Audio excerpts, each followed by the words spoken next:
blood rises when I see our flag fluttering in the breeze. And yet, I find myself asking, how Filipino am I? Really? My first name is American, American, American.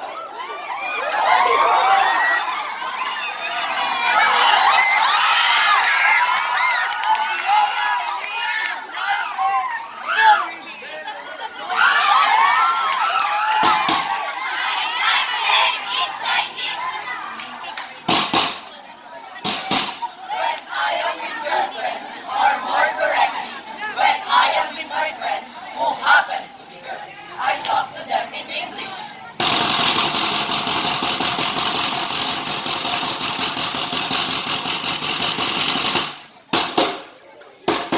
If they are thirsty, I buy them, a bottle of American Coke.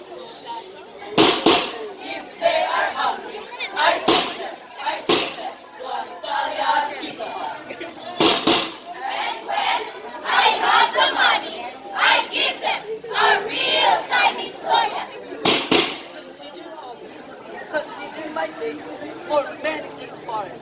What I can have to call myself a Filipino? Filipino, Filipino, Filipino. Should I not call myself a culture orphan, a illegitimate child of many races?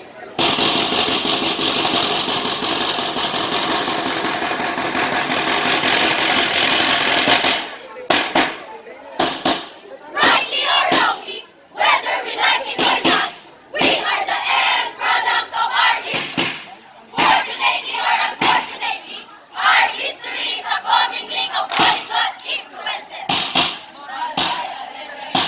Spanish and British, American and Japanese.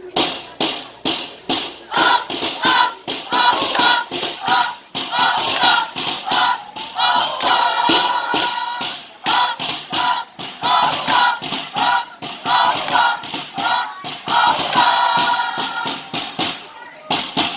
This is our fact we cannot ignore, a cultural reality we cannot escape. For to believe otherwise is indulge in fantasy. Oh, oh, oh, oh, oh, oh, oh, oh, oh,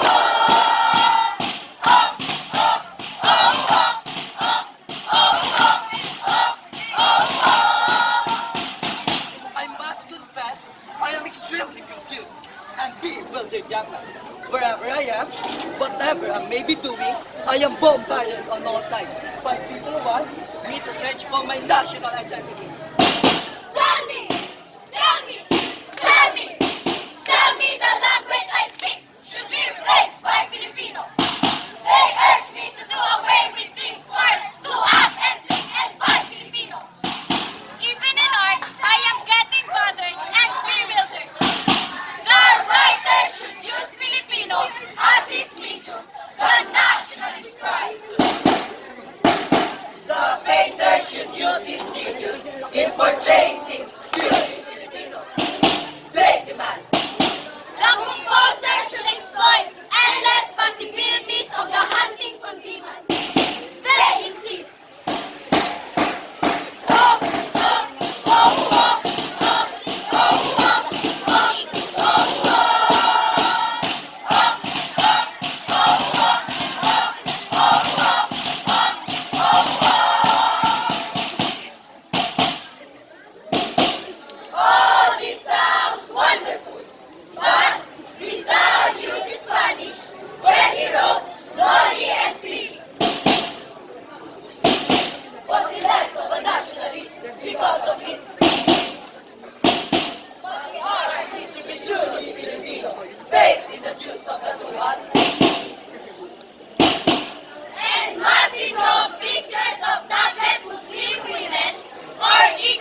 Feminism, after all, is in the heart.